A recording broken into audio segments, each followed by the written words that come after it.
Good morning, March 25th, 2021. I'm back. It's about +2 today, kind of cloudy. I'm going to take just a walk I've done before along the creek today, I think. Maybe vary a little bit on the return trip, but it's always a nice walk along there. So, welcome to my walking vlog.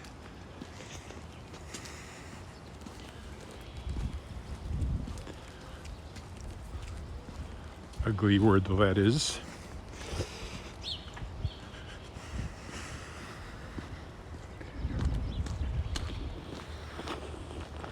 +2 today. Knee's still bothering me.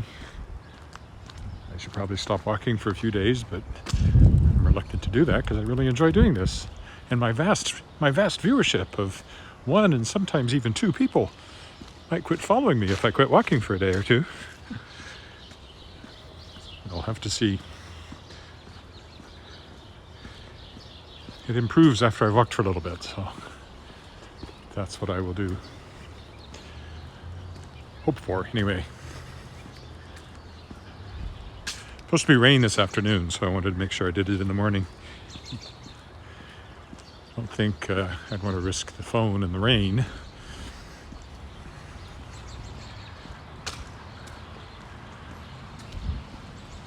Or the gimbal for that matter. I don't know how rainproof it is either.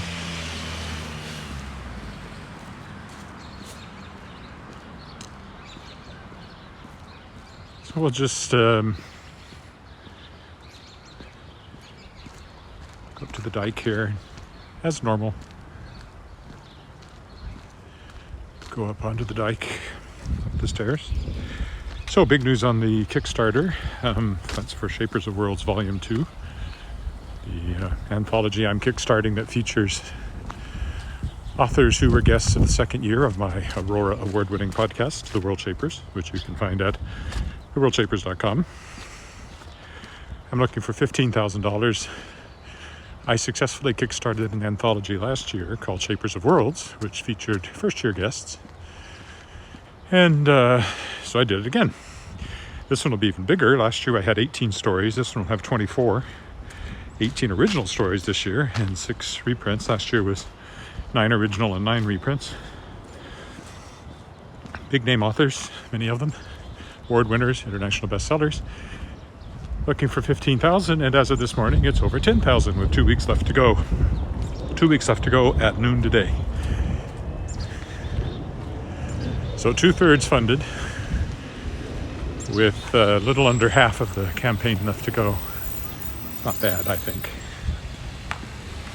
Last time it was only 70% funded with 5 days left to go, and still funded, and then went over.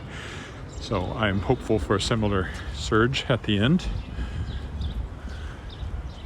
Every now and then I get a new backer's reward. Today, my featured author today is Ira Naiman, and he's offered a new backer's reward of what are called Tuckerizations, which are your name used as a character in a story.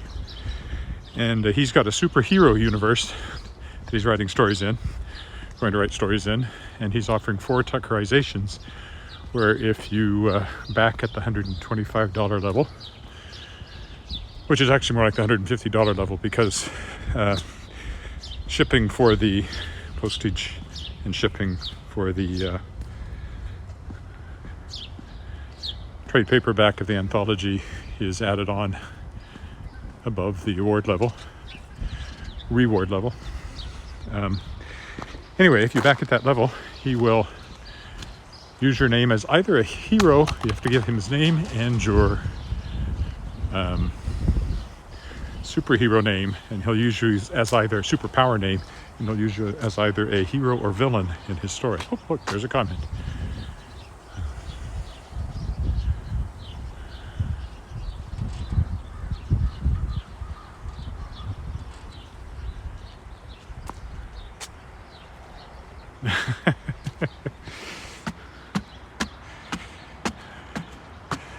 Yeah, I don't think that'll happen, Roger. Streaming my walks on IMAX. For one thing, I'm not doing it in 4K, so it would be pretty low res by the time you blew it up to IMAX size. It's 1080 and not 4K. This is partly a test today too to see if it streams, because I got a data slowdown notice from SaskTel for all the streaming I'm doing, but I think that affects downloading more than uploading, so this is clearly working. And of course, when I put it on YouTube, it's in 1080 because I take it off the phone. Then it streams at 720.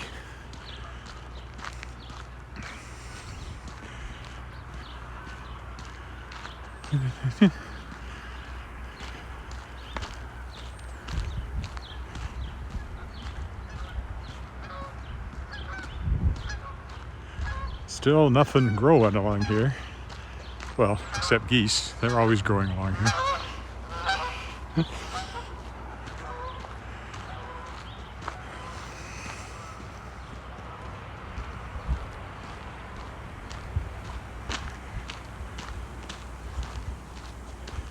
I spend a lot of hours a day on the Kickstarter. A lot of social media posts. Does any of it matter? I don't know.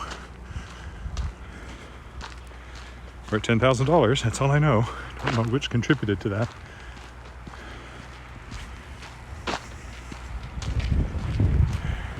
Morning.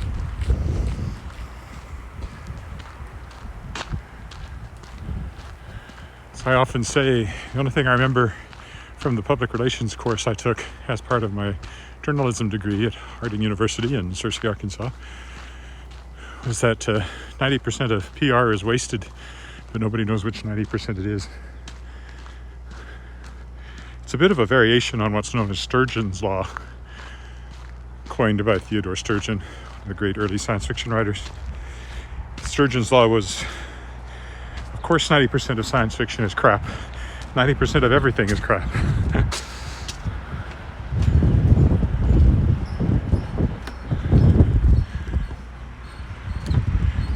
Yeah, I think my horizon's still a little off, despite my efforts.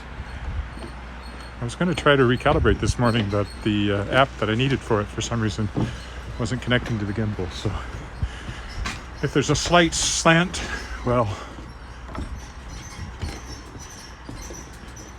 imagine that it's actually the planet that's tilted. We're on a swiftly tilting planet, to coin a Madeline Hingle title. And maybe it's just tilting the wrong way at this moment. Doesn't look too bad, I guess. It always depends, of course, on the land in front of you, which, walking this way, slopes down to the still frozen Wascana Creek.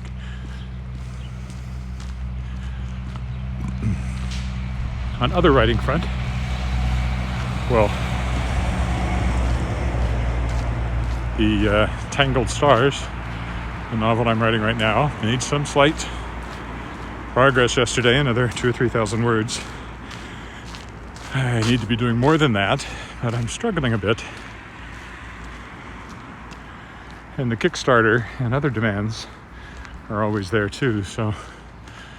Also, I find I'm not as productive writing at home as I was when I could go out and write at a coffee shop or Hotel Saskatchewan lobby bar. It was like going to the office, kind of, I guess. And I don't know if it's more distractions or what, but I'd find it harder writing at home. But can't really go out right now with the they've tightened restrictions here because of concern over cases. We're in a bit of a hot spot here in Regina.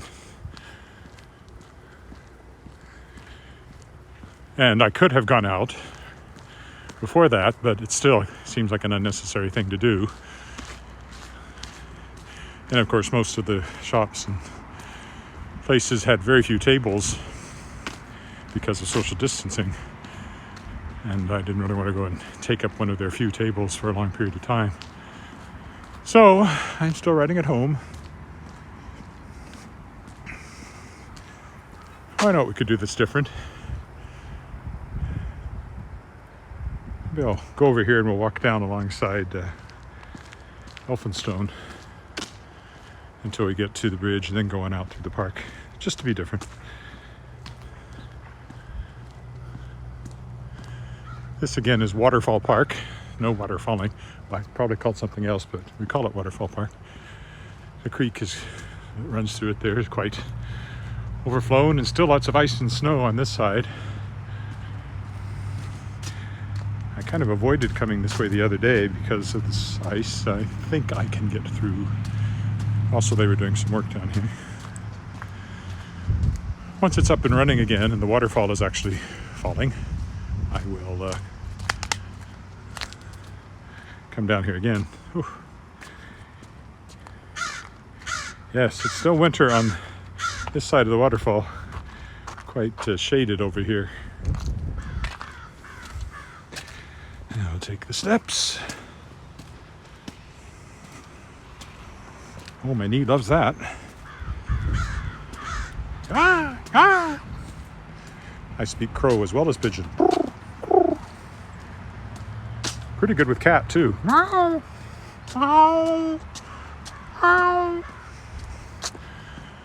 as good at dog. Haven't owned a dog since I was a kid. More of a cat person.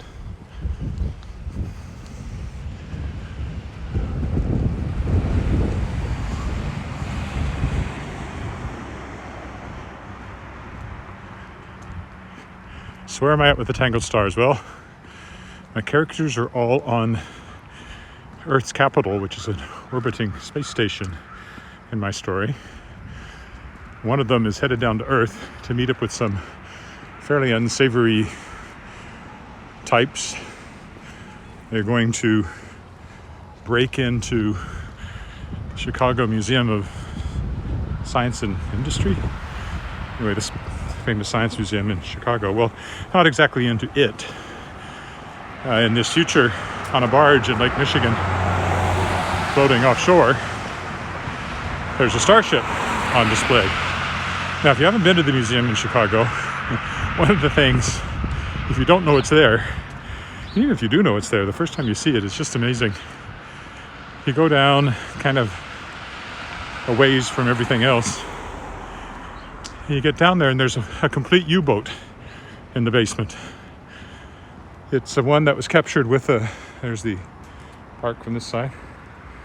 It was captured with a Enigma machine. And they managed to get the Enigma machine out even though the sub had been booby-trapped. And quite an interesting story. The Enigma machine is there. And then the U-boat is on display. And it's just such a moment of revelation when you come around the corner and you see that U-boat. Well, in my future, I suppose the U-boat is still there. But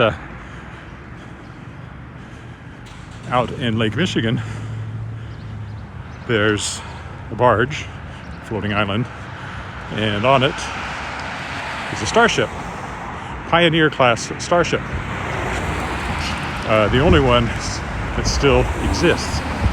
It's still operational because it is run, like everything is in this future, by an artificial intelligence who has maintained it and made sure, and the museum people want it to be fully operational,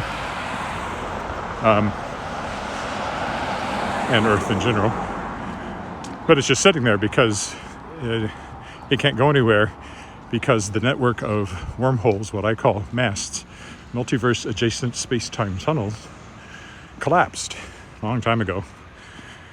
And, there's nowhere for this thing to go. Well, the whole premise of the story is that unexpectedly, the mast, this wormhole to Earth system, has opened, kind of.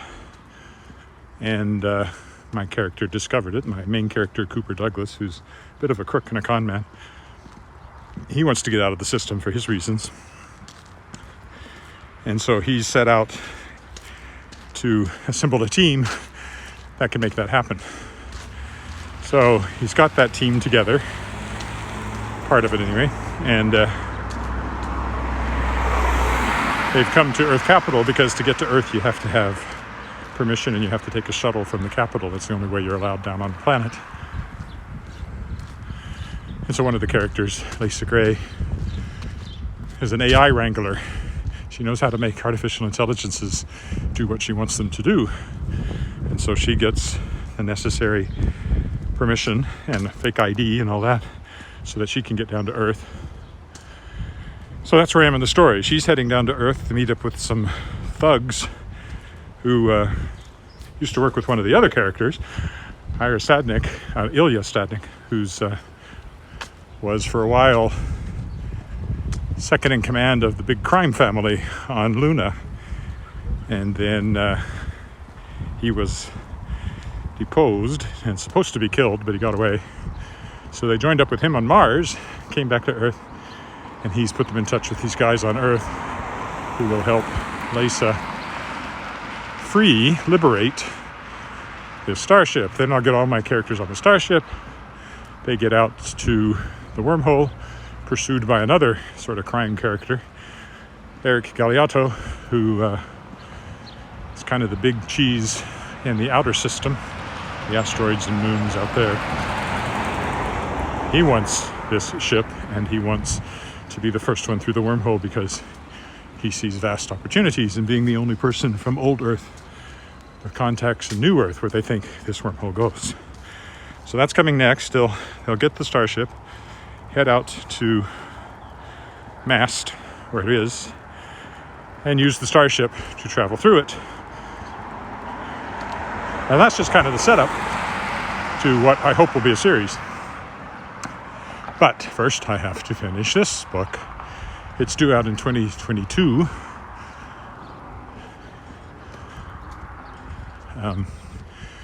So I have to get it written. It's going to be a major revision, I can already tell, because I'm feeling my way a bit. And right now it's full of inconsistencies and places where I changed my mind. Oh, well, 360 there for no particular reason. Turn around that way.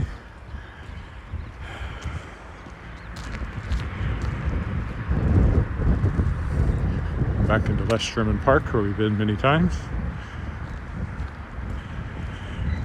It's contracted at 150,000 words, but that's just a number. I can't tell yet. I'm at 50,000. And gotta pick up the pace, and I think I'm starting to as I get a better handle on what's going on. Oh, getting warm enough to take off my hat.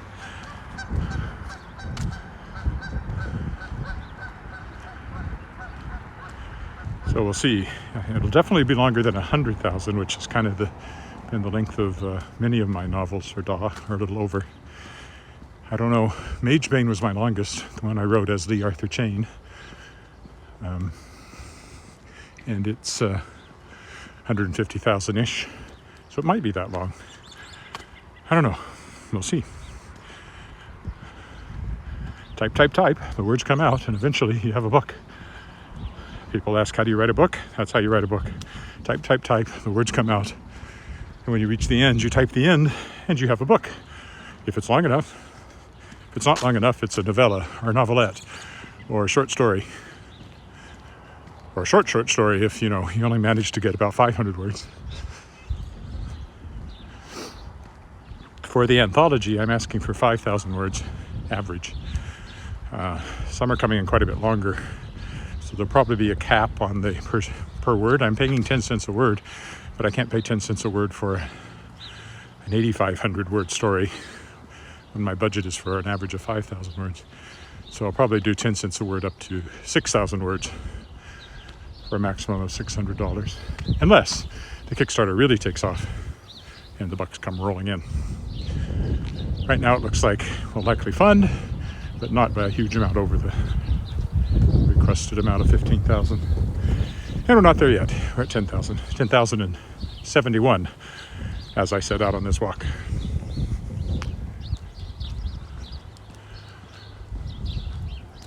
It'd be nice to make this walk in a little while with the sun shining.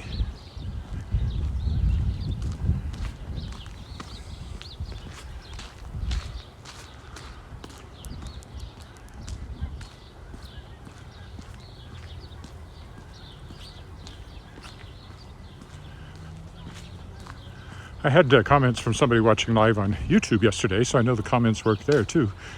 So one of my subscribers on YouTube, which you can do, you can subscribe to me on YouTube. Right now it's mostly walking videos, but there's a few other things I've posted there and probably will in the future more. Things like songs, quite a bit of my singing. If it happens to be recorded, I'll post there. Those promptly get demonetized because of copyright issues. Coming up on the footbridge here.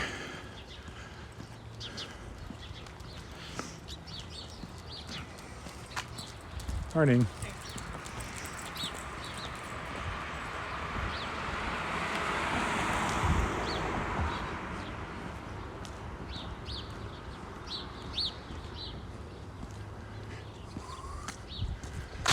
Okay, back over the creek in this direction. Still frozen. Patches of open water. Right under the bridge there's some open water, but otherwise frozen.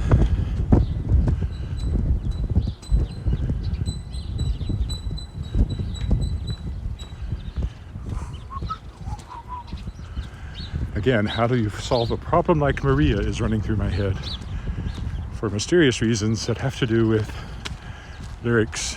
Regina Lyric Musical Theatre's upcoming show, Flip the Script, gender-swapped Broadway songs. Great cast. It's all online, of course. We'll be recording it. New restrictions permitting in April. So I'm in that, and my wife is in that, and my daughter's in that. My wife and I are doing a duet, and Alice and I are doing solos. So we're an important part of that. And if you go to reginalyric.com, you can buy tickets so that you can watch it when it streams. Won't be a live stream, we're recording it.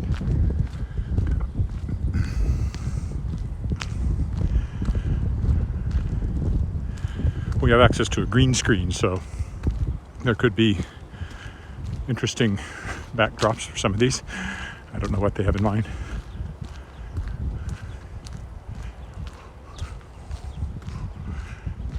Hopefully that puddle I had to go around and got my feet wet the last time I was down here has dried up.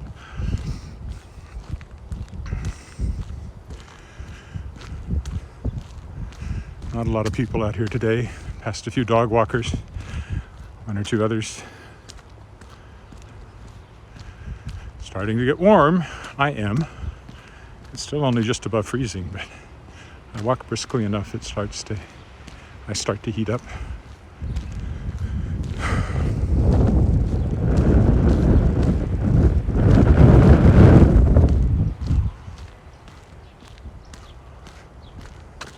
Still reading the Robertson Davies book, whose name I still forgot to look up. I read it, but I don't look at the front. Man in the Mirror? No, that's Michael Jackson. Essays and so forth. Currently reading one about art, which is interesting. There was one about Canadian culture, does Canada have a soul? Talking about Canadian literature. All very interesting. All of it's 30 to 40 years old now, this stuff, but some of it is still quite timely, surprisingly timely.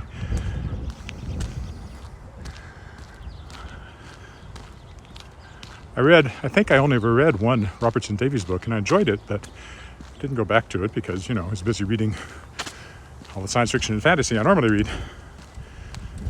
And I read fewer books now than I did once upon a time because I'm writing them and reading other stuff. So I'm reading just as much, but not quite as much fiction. Most of the books I read now are the ones I read out loud to my wife. She cooks. Our kitchen's not big enough for both of us to cook side by side, or not laid out well enough for that. So I read, she cooks, and we get through a lot of books that way. And so that's how we're reading the Robertson Davies book right now. Before that, it was Howl's Moving Castle by Diane Wynne Jones. And before that, what did we read before that? Not that long ago, we read 1919 by Margaret Macmillan, big thick book about the post-First World War developments.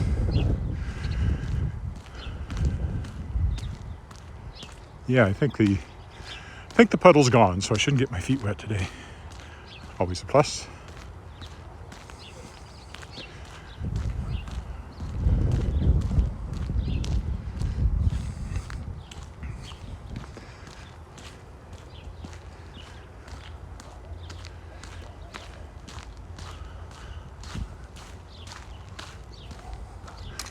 Now, do I go up there, or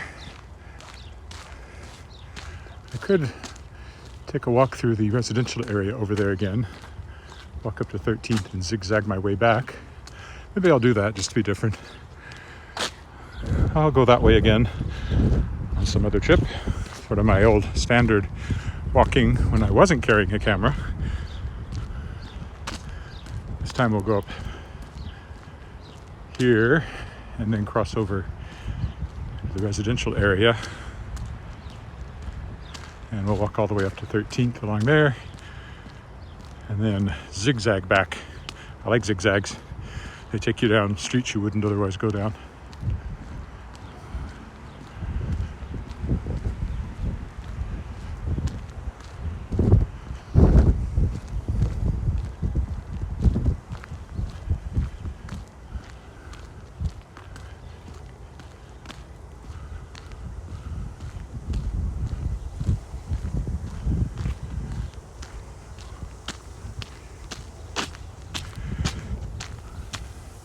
Okay, we'll go straight across and head up King Street here. Oh, there is a King Street. See, I was wondering that the other day. I was calling Regina Avenue King Street, and King Street is in Weyburn. And I said, I figured there was one here. I didn't realize it was so close. King Street.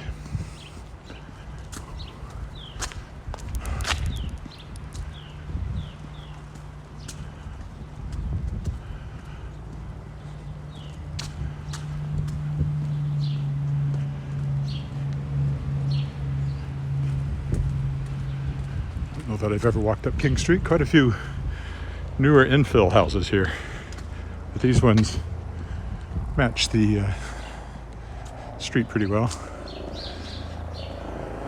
I don't see any of the... Oh, there goes the Stars helicopter overhead.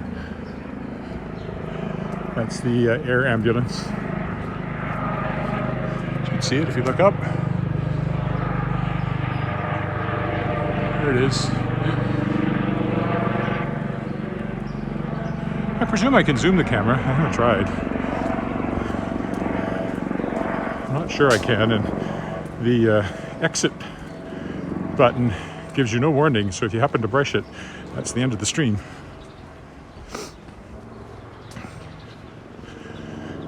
I had a comment here from Roger earlier on, and anybody else is watching, feel free to comment on Facebook or on YouTube.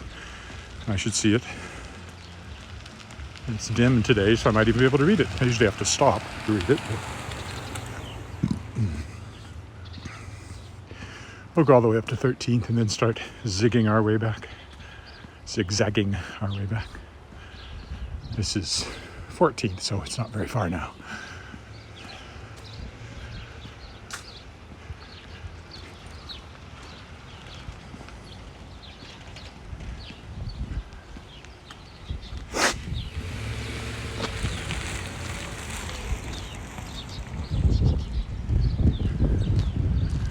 Lots of places I could walk to. Be more amenable to slightly longer walks if my knee wasn't still bothering me. I do want to go out to, I might park at the Connexus Arts Center one of these days and walk along the bike path over there and down and around the university. That could be cool. Or anywhere in that area for a change. I can always drive somewhere, park, walk, and come back to the car. Especially if it's somewhere where there's no payment for parking, otherwise known as free parking. Monopoly. That always makes me think of.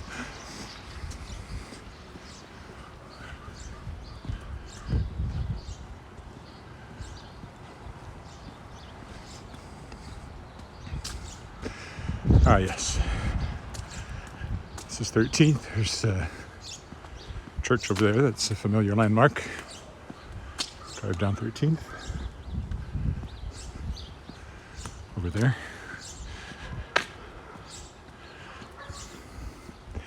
Never been in that one. Driven by it a million times. Most churches around here, if I've been in them, it's for some sort of musical program.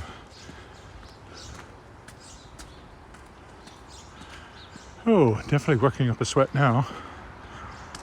Just thought you'd like to know. Okay, we'll start zigzagging back here. Something else I'll do someday is walk up Elphinstone and walk around to Mosaic Stadium and the exhibition grounds for a change of pace. Well, probably the same pace, just a change of scenery. This is about the speed I will be walking at least as long as my knee is aching a little. Sun's trying to come through the clouds.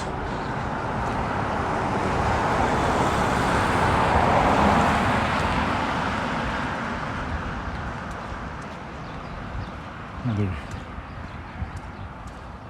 new or renovated house. I think it's new. Looks brand new. Here on the corner. Yeah, definitely a new house. Okay, we will zig now down Queen Street. Up King, down Queen. There's only about 2 blocks to zig though, so a short zig. Maybe I'll go 2 blocks and then zig.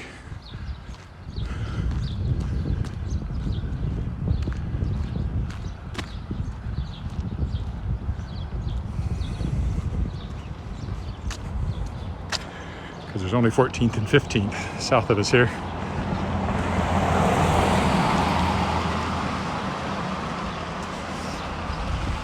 And then College. Could walk through the alleys, but they're generally not all that interesting. Although Wilf Perot's managed to make them look more interesting. More new construction down there. So it's kind of a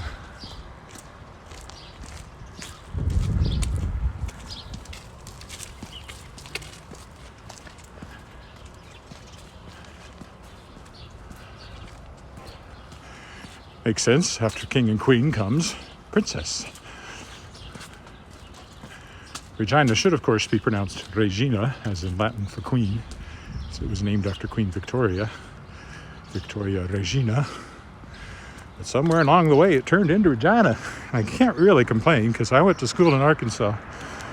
And our annual at Harding University, lots of new houses here. Our annual at Harding University was called the Petty Jane. The Petty Jane was named after a mountain in Arkansas, which anyone from up here would call the Petit Jean. Down there, it turned into Petty Jane.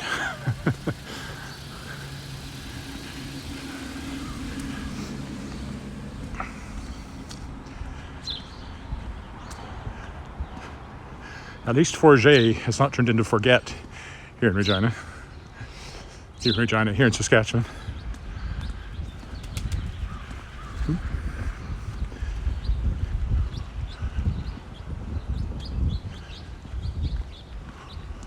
So, King, Queen, Princess. It's actually Princess Louise, I believe, visited Regina about the time it was being named.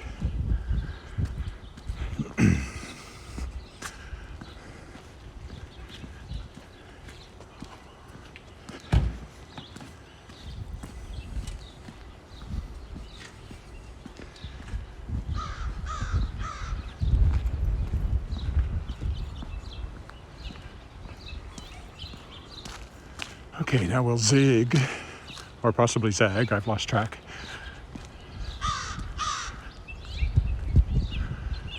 Along 14th.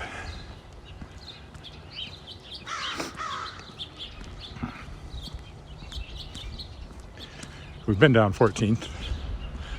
On a previous walk, it takes us in behind Connaught School. Been hearing a lot of crows on these walks. There he is, up there.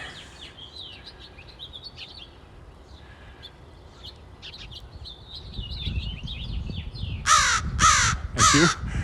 I was waiting for him to say his line.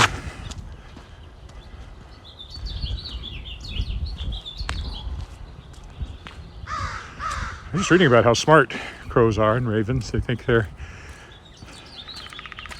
not that far off from higher mammals and their ability to conceptualize the world and their place in it.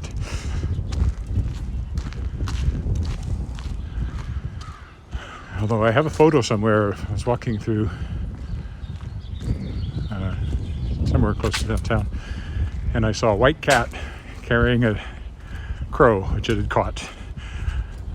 So in that particular battle of the wits, the cat came out on top.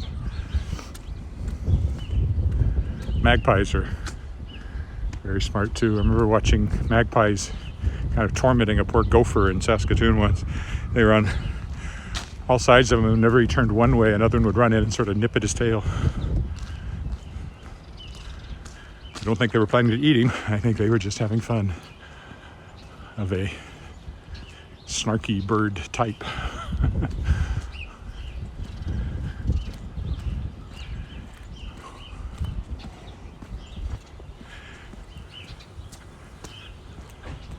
Can't say my knee has started feeling particularly much better on this walk, so I may have to give this a break for a few days, one of these days soon. Give it a chance to recover.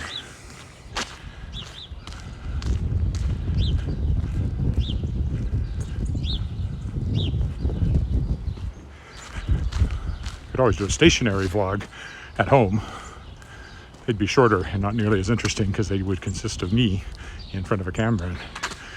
Considering I badly need a haircut but don't want to go get one right now because of the restrictions, if my barber's even open, I'm going to be looking pretty shaggy, although I've got to get it cut before the aforementioned lyric show if I can. There's Connaught School from the back.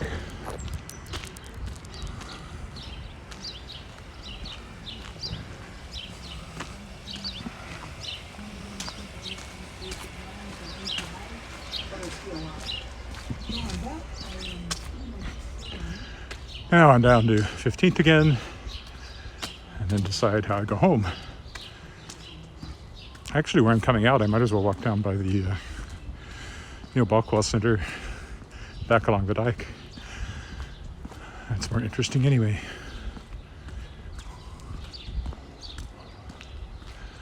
Even though I've done it before, I'll do it again. And I'll probably do it again and again and again.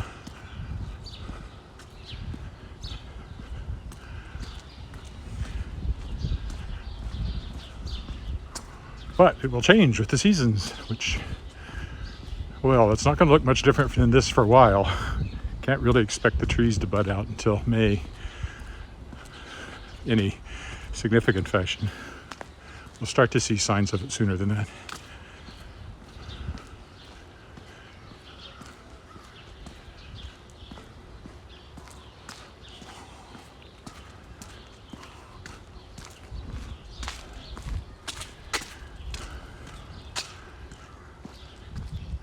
Although my original idea was to go on down 15th a little further, because I don't think I've walked that way, rather than go back along the dike.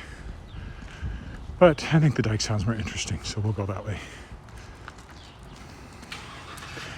Yeah, and if you're watching this live, leave me a comment so I know you're there. Otherwise, if you're watching it not live, I hope you're enjoying this stroll with me blabbering on about this and that.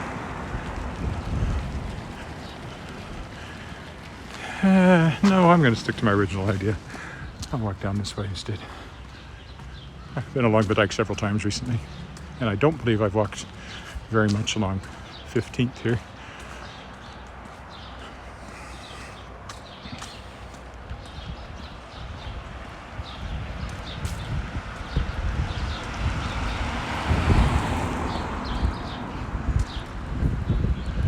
When I was jogging, I almost took a really bad fall along here because of the cracks in the sidewalk. Caught my toe and possibly that one of these others. Caught myself, but it was a near thing. One of my things I really want to avoid is a bad fall. Oop. Decided to point over there for some reason.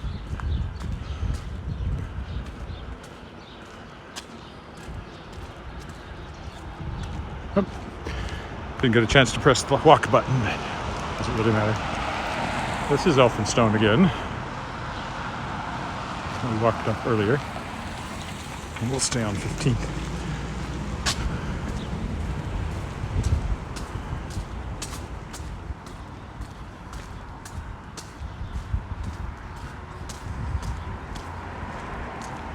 Snow route when declared. Hopefully it's not declared again this year. I declare, that's a snow route.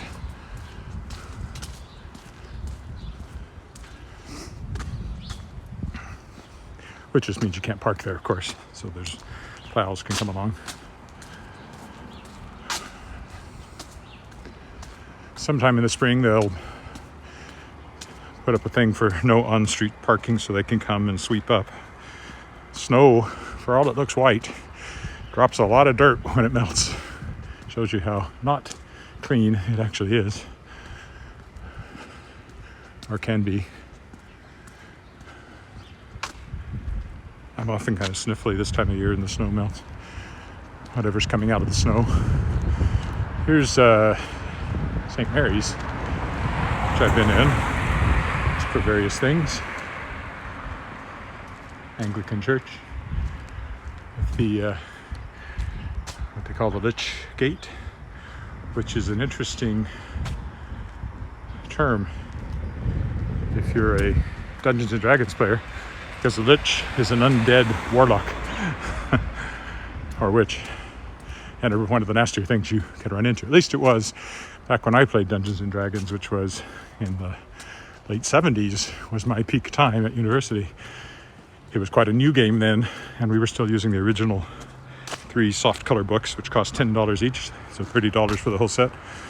And we had one supplement, and we basically ignored them. We kind of used their attack tables and stuff, and the spells and the monsters, but a lot of the rules we ignored because our rules worked better.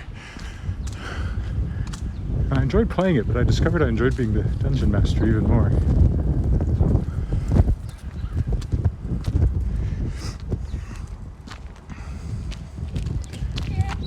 Oh, hi, how are you?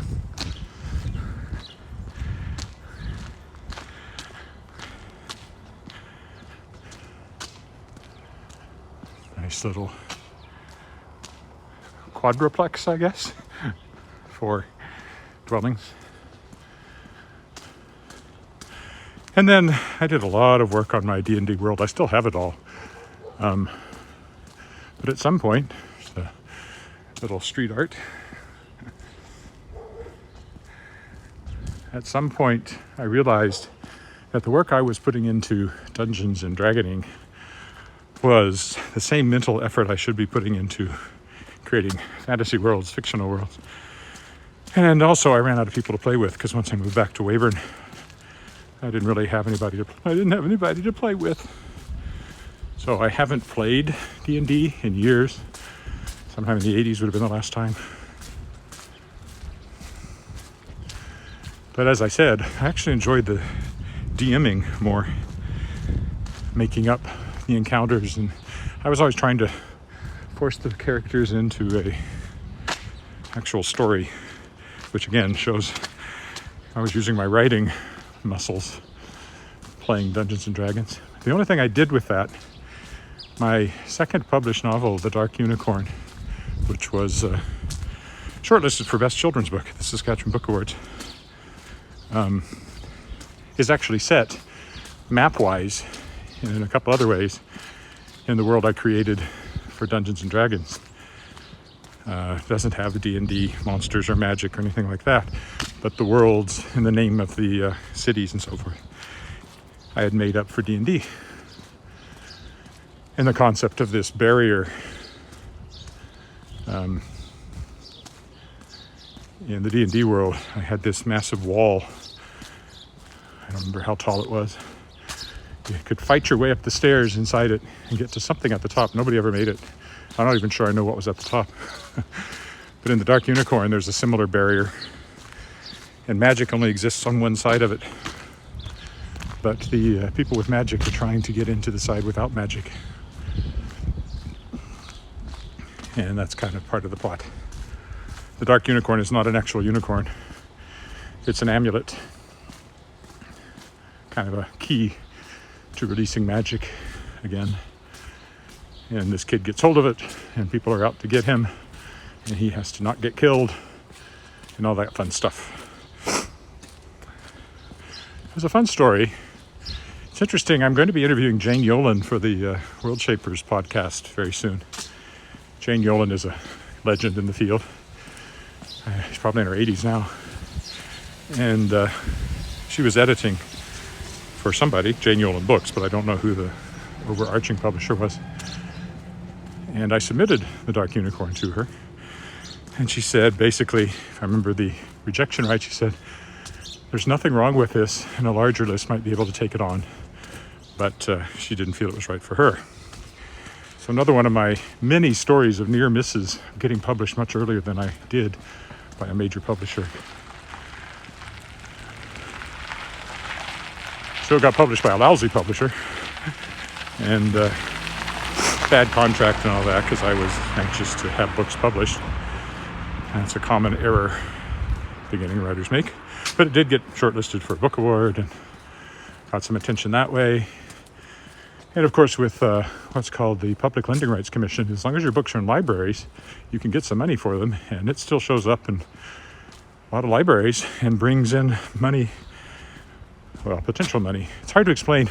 PLR is capped at, I think it was $4,800 or thereabout this year. That's the maximum, or maybe it was less than that. That's the maximum. You can get something over $4,000. And I've been getting the maximum for years. But this year, just for fun, I went through and added everything up. And if it wasn't capped, I'd be getting twice that much from my books in libraries, over $9,000. So I really wish it wasn't capped. But that money in February every year is very, very welcome. And kind of a reward for the books that never brought in much just by being bought, but they continue to bring in money by virtue of being in libraries, where of course people still find them and read them. Anyway, I'm trying to decide whether I remind Jane Yolen of this. I almost certainly will. I like to find these connections. She won't remember. I mean, she must have seen thousands of manuscripts in that time. Looking forward to talking to her anyway, and that'll be for a episode a little later on. I've got another interview this week or next week. Maybe it's next week. The podcast this weekend will be Mark Everglade, who writes cyberpunk and is part of the new cyberpunk movement. So we had an interesting talk about that. And last week I also interviewed a fellow named David Ebenbach, who teaches literature and creative writing in a Jewish studies program at Georgetown University, and has several books.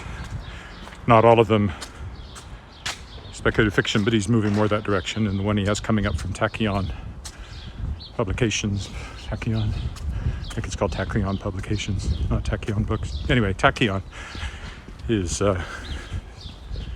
science fiction. It's called How to Mars. So that'll go up into the month or beginning of April. I forget exactly. Well, it must be in April because, no, it's more like end of April because the book comes out in May. That's right.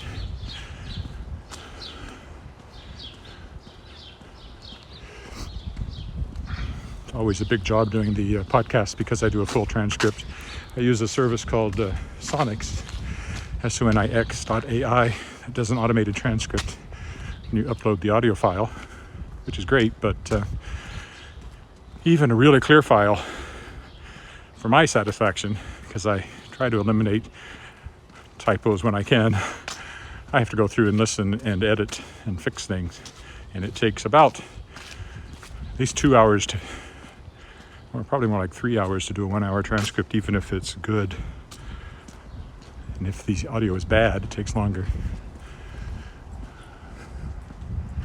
All right, we're coming up to my traditional quitting corner. Angus Crescent and Ritalic. So if you watch this live, I appreciate it. I hope you enjoyed the chat. If you're watching this recorded, same thing. I hope you enjoyed it. Hope you enjoyed my blather. I will be blathering more and walking more tomorrow, I think. Knee permitting, weather permitting. Then we'll see if I take a break to give my knee a rest. But that's it for today. Thanks for coming along.